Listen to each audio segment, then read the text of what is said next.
बिस्मिल्लाहिर्रहमानिर्रहीम। या अल्लाह हमारे दिलों को अपने नूर से मुनव्वर फरमा, हमें सीधा रास्ता दिखा।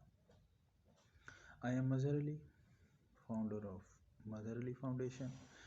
Mazhar Ali Foundation deals with enabling people for self-actualization, educational training and management, life target achievement, professional and career development and planning.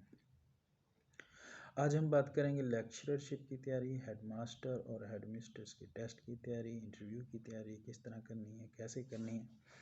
आज ओरिएंटेशन सेशन है जिसमें मैं आपसे डिस्कस करूंगा, शेयर करूंगा कि किस तरह आप अपने आप को इस काबिल बना सकते हैं कि इस टेस्ट में कामयाब हो जाएं।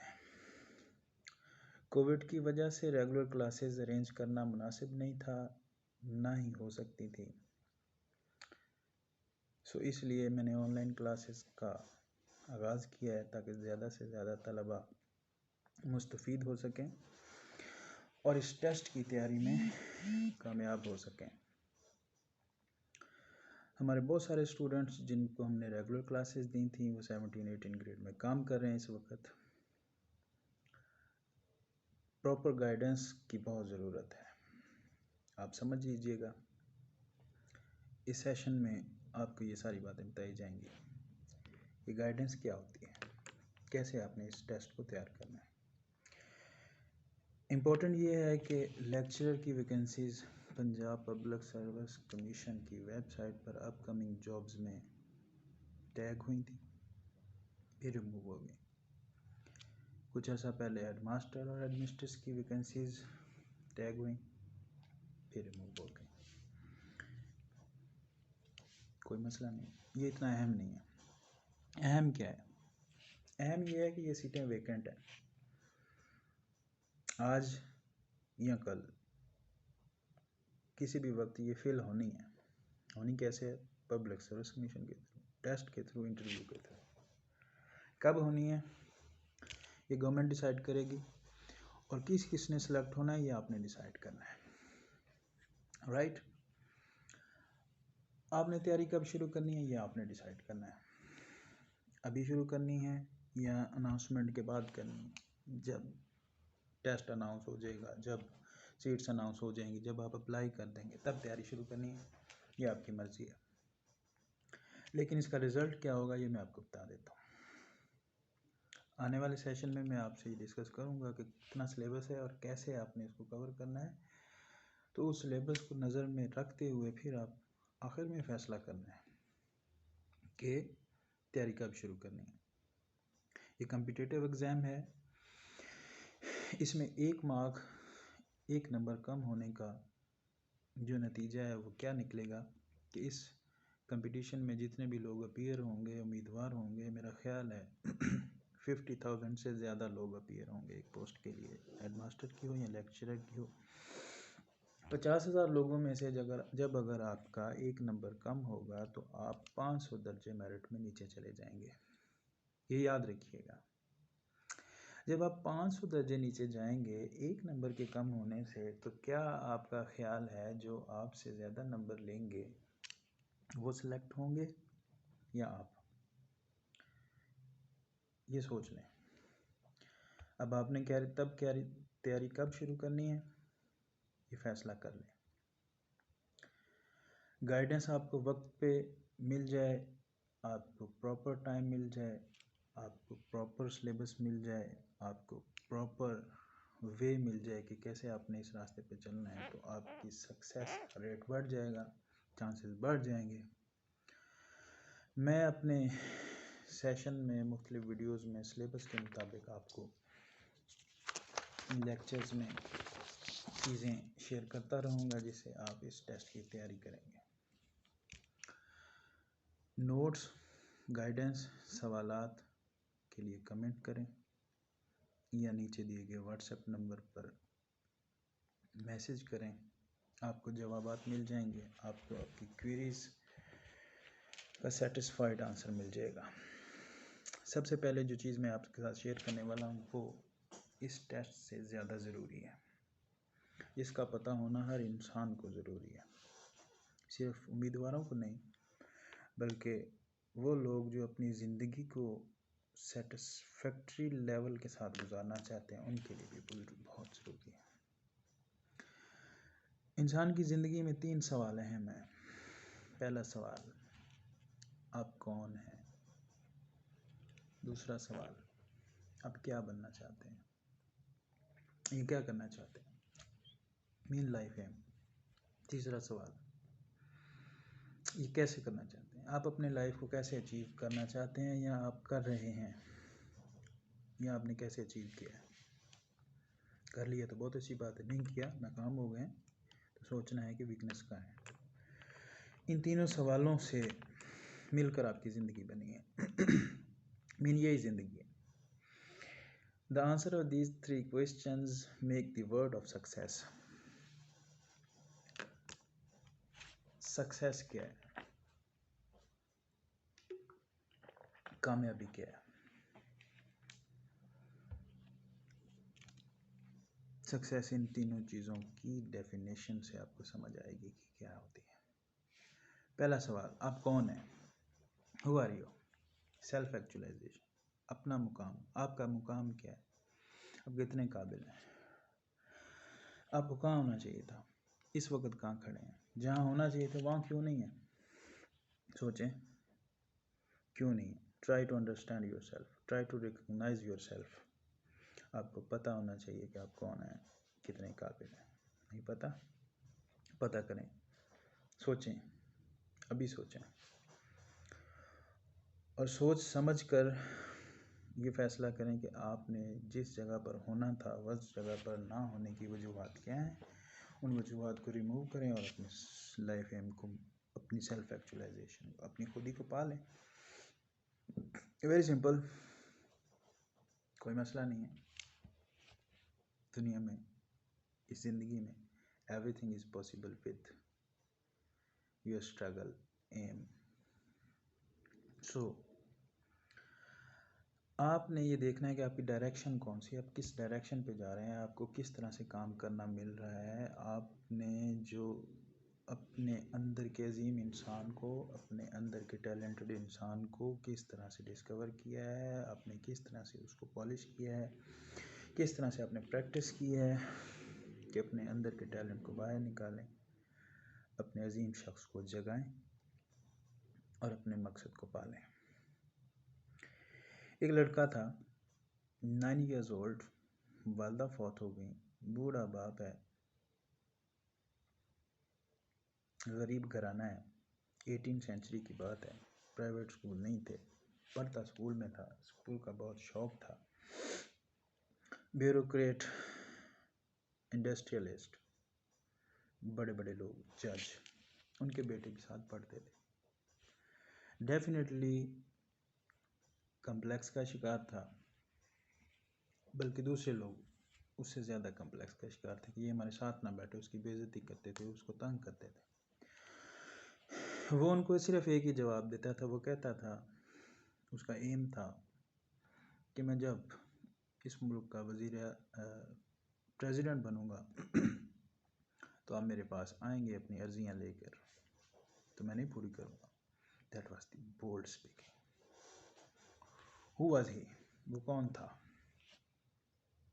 वो इब्राहिम लिंकन था।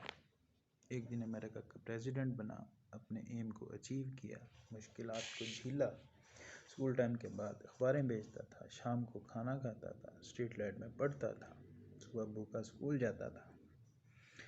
These were the difficulties. He never think about these difficulties. He always thought about the possibilities.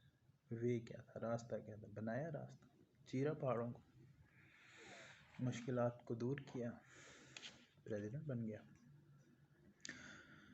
आपको पता है शेर जंगल का बादशाह क्यों होता है, सारे जानवरों से क्यों डरते हैं।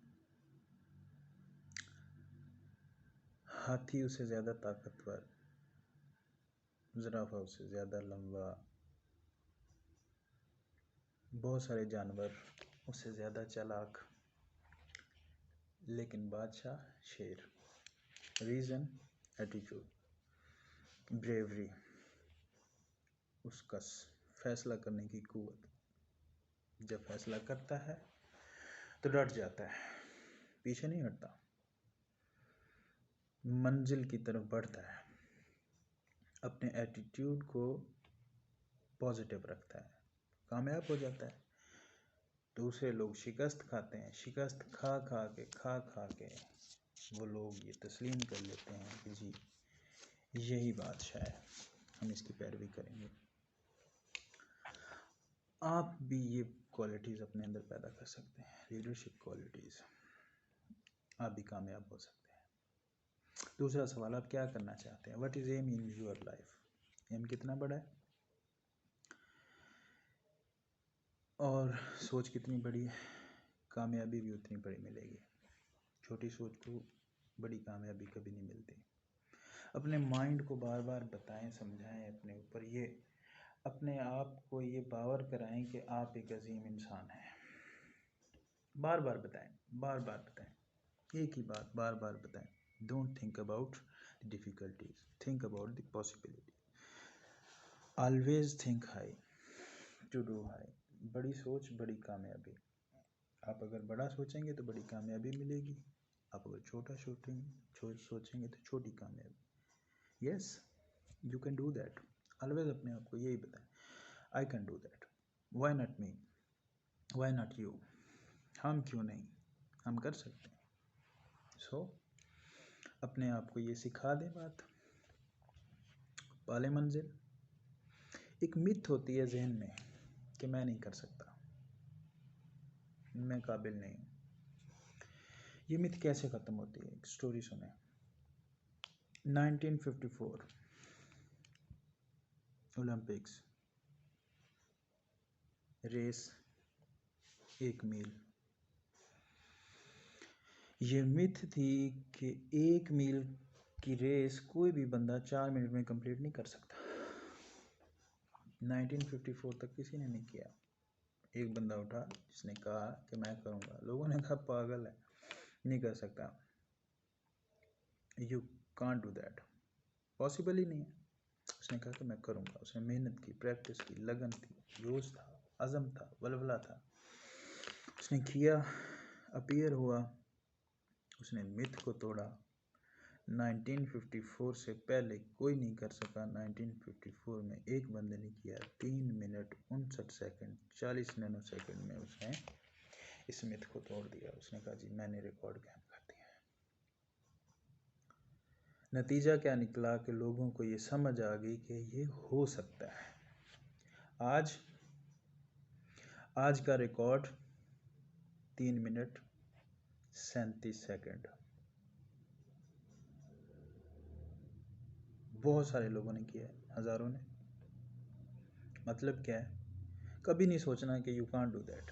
हमेशा सोचना है कि आप कर सकते हैं और आप करेंगे और आप कर लेंगे। आप क्लियर होंगे, आप मजबूत होंगे, आपका आज़म होगा। आपको चाहिए क्या? इन सब के लिए आपको क्या चाहिए? आपको चाहिए कंसिस्टेंसी, आपको चाहिए एंडलेस होप, ना ख़त्म होने वाली उम्मीद। हमारे पास क्या है? Hopeless ending. हम हमेशा जब नाकाम होते हैं तो होपलेस हो जाते हैं, कभी भी होपलेस नहीं होते। एंडलेस होप हो, आपकी उम्मीद से भरे पड़े हो कि आप कर सकते हैं, आप ही करेंगे। एक अजीम मुफक्किर ने कहा था कि मुझे अफसोस है कि पाकिस्तान के लोगों ने बड़ी सोच सोचना छोड़ दिया। जी, इशफाक अहमद ने कहा था। और जिन लोगों ने बड़ी सोच नहीं सोची वो आज छोटे छोटे लोग हैं। आप एक आदमी को देखते हैं, वो सोचता है कि 100 सीढ़ियाँ उसका टारगेट है, 100 सीढ़ियाँ चढ़ना। वो चढ़ता है, दौड़ता है, भागता है, एफर्ट करता है, मेहनत करता है, 50 चढ़ता है, मेहनत करता है, थक जाता है, 60 चढ़ता है, मेहनत करता है, थक जाता है, कोशिश करता है, फिर उठता है, फिर भागता है, आखिरी दम तक 80 सीढ़ियों पे चढ़ जाता है, फिर उसकी बस हो जाती है। 100% टारगेट इस दुनिया में अचीव नहीं हो सकता, इम्पॉसिबल है। उसने 80% अचीव कर लिया है। उसको अपनी ज़िंदगी में कभी पछतावा नहीं होगा कि वो उसकी ज़िंदगी ज़ाया हो गई, वो दुखी नहीं होगा। एक आदमी, उसने 10 सीढ़ियाँ चढ़ने का सोचा, उस भागते भागते 8 चढ़ गया, 10 वो भी नहीं चढ़ पाएगा, क्योंकि 100% टारगेट अचीवमेंट रेयर है, बहुत मुश्किल है। टारगेट अचीवमेंट इसका भी 80%, 100 सीढ़ियों के टारगेट वाले का भी 80%, लेकिन उसकी अचीवमेंट में और इसकी अचीवमेंट में ज़मीन आसमान का फ़र्क।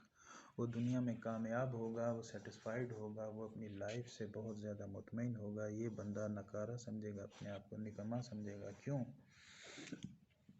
रीज़न एक ही है, वो रीज़न है छोटी सोच। इस बंदे की सोच छोटी थी, इस बंदे को छोटी कामयाबी मिली।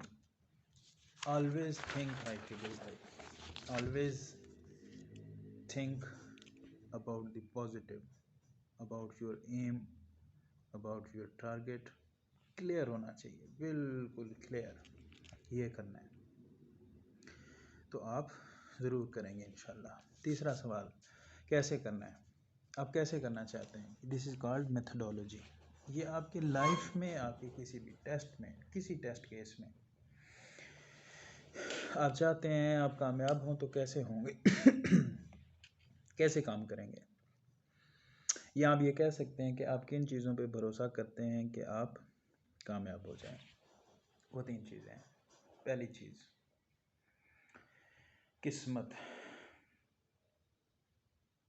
किस्मत अच्छी भी होती है, बुरी भी होती है, ऐसी है। आपकी किस्मत कैसी है? सोच लें। किस्मत जो है, इसको आप खुद ही भी कह सकते हैं। इकबाल ने कहा है, उन्होंने फरमाया, खुदी को कर बुलंद इतना कि हर तकदीर से पहले खुदा बंदे से खुद पूछे, बता तेरी रज़ा क्या है। सो अपने आप को अजीम बनाने के लिए आपको अपने आप को पहचानना है, अपनी खुदी को अपने साथ, अपनी किस्मत के साथ अटैच करना है। ये जुड़ी हुई हैं आपस में। फरमाया कि आ रही है सदा कुन फायकुन। कायनात ना तमाम है, आप अपनी खुदी को ढूंढें, आप अपने आप को डिस्कवर करें, आप अपने अजीम इंसान को जगाएं। किस्मत को दोष देना बंद करें। मेरी किस्मत ही ख़राब है, मैं इसलिए नाकाम हो गया, मैं पास नहीं हो सका, मैं क्लियर नहीं कर सका, मैं इंटरव्यू में रह गया। हो सकता है किस्मत की जगह कोई और चीज़ आपकी ख़राब हो सकता है आपका एम ख़राब हो सकता है, आपकी सोच ख़राब हो सकता है आपकी मेथडोलॉजी ख़राब हो। इन चीज़ों को ढूंढें, वीकनेस को ढूंढें, किस्मत को ख़राब कहना बंद करें, ध्यान दें अपनी ख़राबी की तरफ, किस्मत की ख़राबी की तरफ नहीं। अल्लाह ताला ने आपकी किस्मत को ख़राब नहीं बनाया, बहुत अच्छा बनाया है। So don't blame on nature. अपनी काबिलियत को ब्लेम करें, अपनी सोच को ब्लेम करें कि जो अभी तक पॉजिटिव नहीं हुई, अभी अपने आप को डिस्कवर ही नहीं कर पाए। भरोसे लायक दूसरी चीज़ है दुआ। दुआ कैसे करनी है? आपकी दुआ कबूल होती है? अगर नहीं होती तो क्यों नहीं होती? ये बहुत सोचने की बात है, बहुत इम्पोर्टेंट है। दुआ किन लोगों की कबूल होती है? जो मोमिन है, जो ईमान वाले हैं, जो तकवे वाले हैं, जो परहेज़गार हैं, जो रिज़्क़ हलाल कमाते हैं, जो रिज़्क़ हलाल खाते हैं, जो आजिज़ हैं, जो सादिक हैं। सादिक कौन है? आपका हमसाया नहीं है, आपका क्लास फेलो भी नहीं है। ये वो सादिक है जो हमेशा सच बोलता है, उसकी दुआ कबूल होती है। आप हमेशा सच बोलते हैं? सोचें, क्यों नहीं बोलते? हम झूठ क्यों बोलते हैं?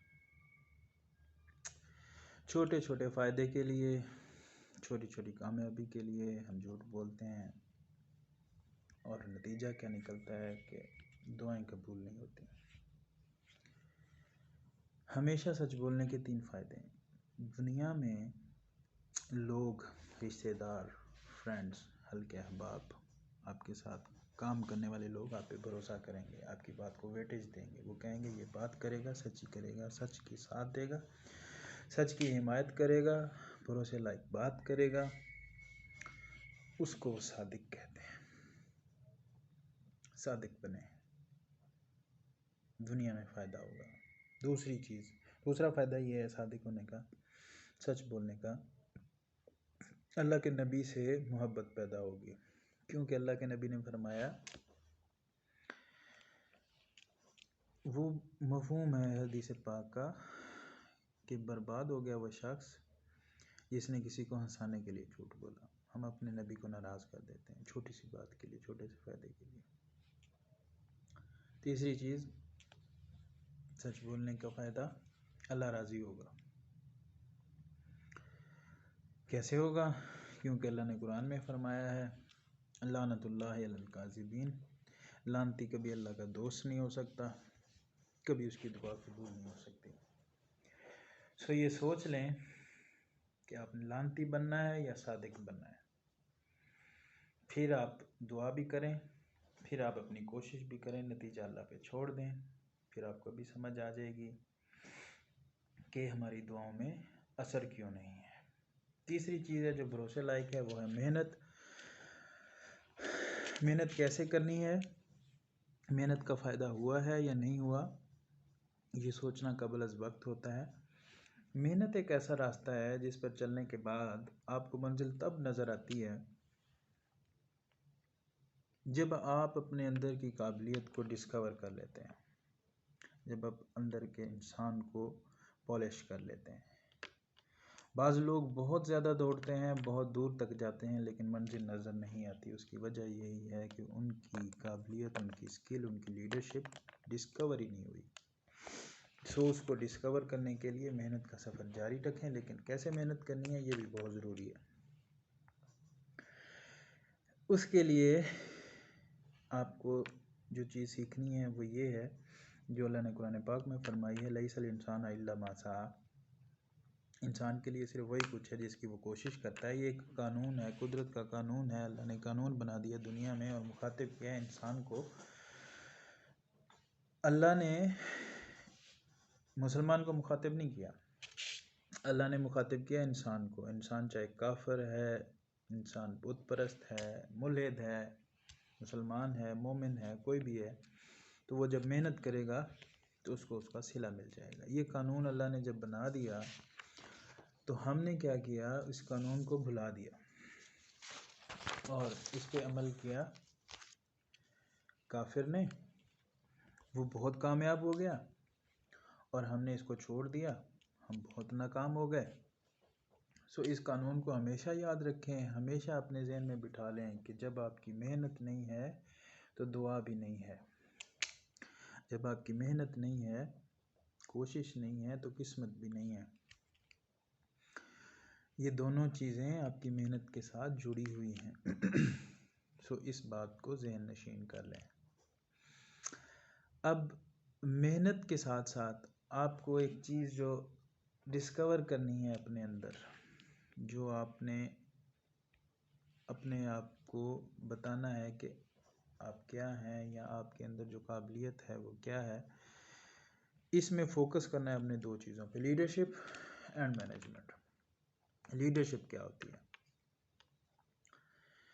लीडर्स इनोवेटिव होते हैं, क्रिएटिव होते हैं, रास्ते बनाते हैं, पहाड़ों को चीरते हैं, रिसोर्सेज को नहीं देखते, मंजिल को देखते हैं, मुश्किलात को नहीं देखते, कामयाबियों को देखते हैं। वो अपने सामने जो चीज़ें हैं उनको इस तरह से इस्तेमाल करते हैं, लोगों को इस तरह से इन्फ्लुएंस करते हैं कि वो सही डायरेक्शन में काम करते हैं, सारे लोगों को लेके चलते हैं, अपने नज़रिए के साथ लोगों को कायल करते हैं।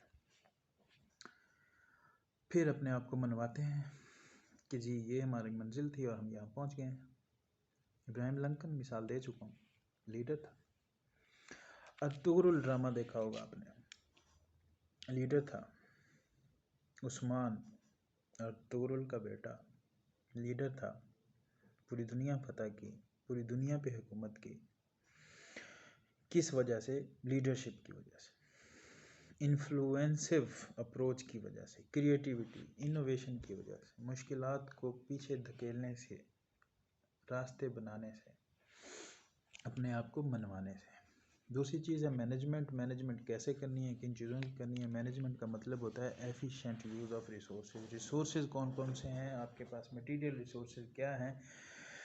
मटेरियल रिसोर्सेज आपके पास आपके पेरेंट्स हैं, आपकी किताबें हैं, आपका मोबाइल है, आपका यूट्यूब है, फेसबुक है, ट्विटर है, इंस्टाग्राम है, रिलेटिव्स हैं, दोस्त हैं, इसके अलावा आपका एनवायरनमेंट है। ये सारे आपके मटेरियल रिसोर्सेज हैं। इनका सही वक्त पर सही तरीके से सही डायरेक्शन में इस्तेमाल आपको आपकी मंजिल के करीब करता है और इसी को मैनेजमेंट कहते हैं। जिसके एफिशिएंट रिजल्ट्स हैं, जो आपके एम की तरफ ले जाए आपको। इन सारी चीज़ों को इस तरह से इस्तेमाल करें कि वो आपकी एम की तरफ ले जाएं। आपका एम क्या है? इस टेस्ट में कामयाब होना है। इन सारी चीज़ों को आप इस्तेमाल कर सकते हैं। तो सही वक्त पे सही तरीके से सही डायरेक्शन में इन चीज़ों को इस्तेमाल करें। That is called management of your resources, material resources. दूसरी है टाइम। एक बहुत बड़ा रिसोर्स है टाइम मैनेजमेंट, ये बहुत ज़रूरी है। टाइम मैनेजमेंट क्या होती है कि कब करना है,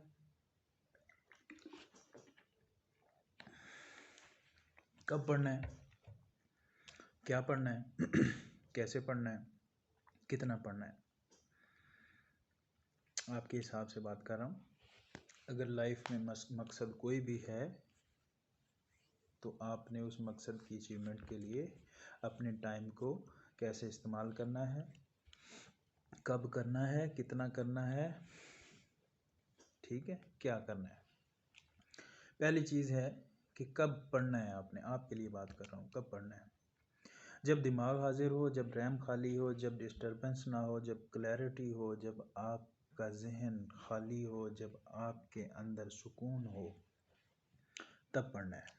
कोई भी टाइम हो, बेस्ट टाइम सुबह का टाइम है। फजर की नमाज से पहले उठें, 2 रकत नफल पढ़ें और उसके बाद कुछ भी पढ़ें। ये सारी चीज़ें उस वक्त मौजूद होती हैं, तो ये बेस्ट टाइम है। उसके बाद है कितना पढ़ना है। जितना समा सकते हो, जितना अंडरस्टैंड कर सकते हो, जितना समझ सकते हो, जितना अपनी ज़िंदगी में जिस चीज़ पे अमल कर सकते हो उतना पढ़ें। थोड़ा पढ़ लें तो उनको इन पैरामीटर्स पे रख के पढ़ें। कैसे पढ़ना है? डिस्क्रिप्टिव पढ़ना है, समझ के पढ़ना है, खुल के पढ़ना है।